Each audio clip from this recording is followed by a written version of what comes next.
بالنسبة لأمور التوظيف يعني بالنسبة للإدارة الذاتية كل واحد يعني كل مواطن أخذ حقه بالنسبة للتوظيف. يعني عندنا مثل الصعب الشدادي عندنا بما يقارب تقريبا 3000 معلم. 3000 معلم يعني كل منه صاحب الشهادة أخذ حقه، ويعني مو بس بالنسبة لصاحب الشهادة توظف، يعني قضوا تقريبا على نسبة 90% من البطالة، ونتأمل أنه بالفترات الجاية ما ظل نسبة بطالة بالشدادي. قامت الإدارة الذاتية خلال فترة 4 سنوات في مدينة الشدادي بتوفير فرص عمل للشباب بنسبة 70 إلى 80% من خلال فتح مؤسساتها مثل مؤسسات التربية والتعليم والزراعة والبلديات ومؤسسات الكهرباء.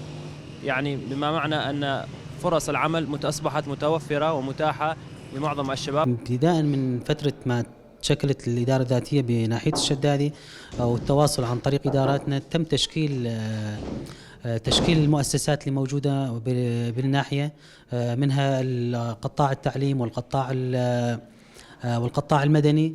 تم تأمين فرص عمل بعدد يعني لا يستهان به عن طريق قطاع التعليم، تجاوز 1500 فرصة عمل للمعلمين المدارس.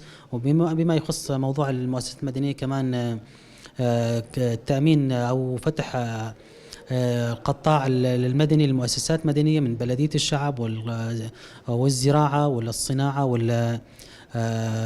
المؤسسات الثانية والمؤسسة الطاقة. كمان وفرت لنا فرص واسعة بما يخص موضوع فرص واسعة لعدد الموظفين بالإدارة الذاتية، وإن شاء الله حاليا عم تعمل على توفير فرص كثيرة بما يخص القطاعات الثانية.